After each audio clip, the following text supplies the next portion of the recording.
neurotic defense mechanisms, which are intermediate in maturity and complexity. These defenses moderately distort reality. Although they offer some emotional regulation and social functioning, excessive reliance on them can lead to obsessional neurosis or anxiety disorders. Before we get started, take a moment to subscribe if you care about mental health awareness. Your support helps this channel grow and reach more people who might benefit from this information.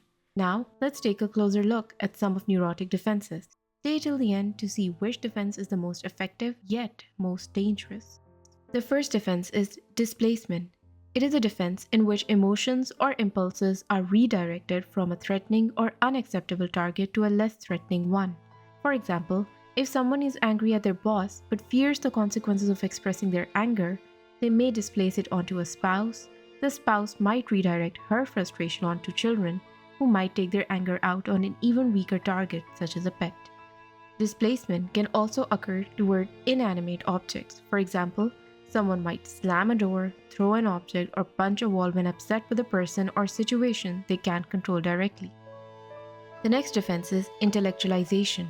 It is a defense in which an individual uses abstract thinking to avoid or minimize emotional distress. By focusing on facts, logic, or theory, they distance themselves from the emotional aspects of a situation. For example, a person going through a breakup might intellectualize it by discussing theories on attraction or attachment styles instead of facing vulnerability and sense of loss.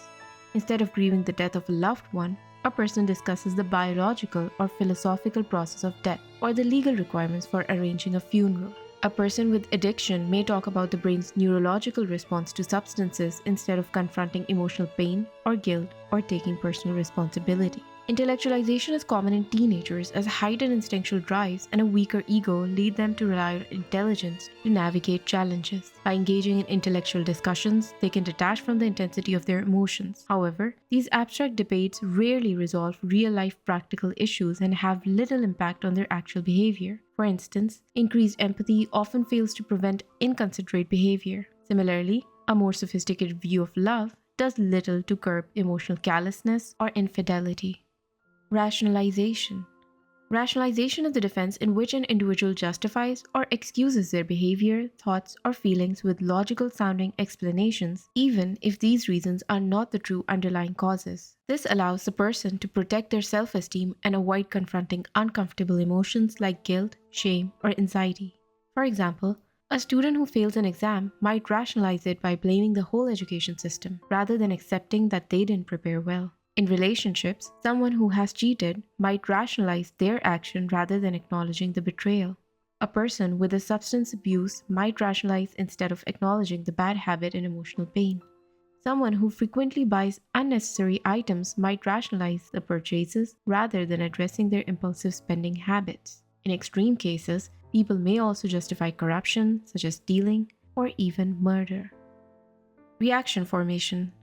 It's when a person behaves in a way that is opposite to their true feelings or impulses, usually because those feelings are anxiety-provoking, unacceptable, or socially inappropriate. The idea is that individuals' outward actions mask or distort their inner unconscious feelings. Imagine someone who harbors resentment or jealousy towards a friend, but instead of expressing it, they overcompensate by showering that person with excessive praise, affection, and attention. Similarly, a person might act rude or dismissive towards someone they like, masking their true feelings out of fear of rejection or insecurity. The next defense is undoing. It is a defense in which individuals attempt to reverse or undo an undesirable thought, feeling, or behavior by engaging in contradictory actions.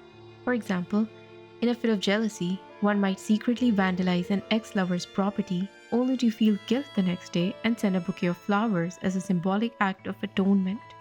Similarly, we may gossip maliciously about a colleague, tarnishing their reputation, and later feel compelled to send a kind message attempting to make up for the negativity by offering excessive kindness in hopes of counteracting our earlier actions and restoring our sense of self-acceptance. Freud observed that compulsive acts like this in two successive stages, of which the second neutralizes the first, are a typical occurrence in obsessive-compulsive disorder, where individuals may perform specific rituals such as excessive hand washing to neutralize perceived contamination or prevent feared outcomes. Compartmentalization.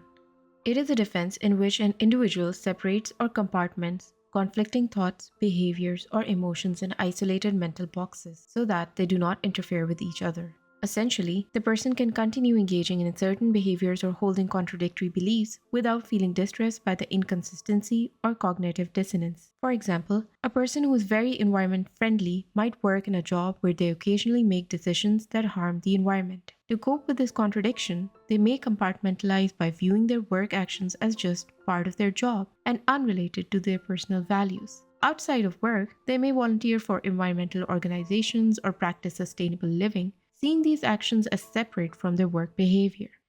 The last defense is repression. It occurs when unacceptable desires or traumatic memories are pushed out of conscious awareness into the unconscious. Yet, these contents never truly disappear. They resurface in disguised forms such as dreams or neurotic symptoms like phobias and obsessions. For instance, a person who suffered childhood abuse may have no conscious memory of it but still experience unexplained anxiety, relationship difficulties, or recurring nightmares. While repression offers temporary relief to the ego, it demands constant psychic energy leading to neurosis, a fragmented sense of self, and chronic unhappiness as repressed emotions continue to shape behavior even if we can't recall them. For Freud, psychoanalysis was the cure to repression. Through techniques like free association and dream analysis, patients could confront repressed memories and emotions, bringing hidden desires and traumas to light. So that wraps up our discussion on neurotic defense mechanisms. Stay tuned for the next category, the mature defense mechanisms. And if you found this helpful, don't forget to subscribe for more insights.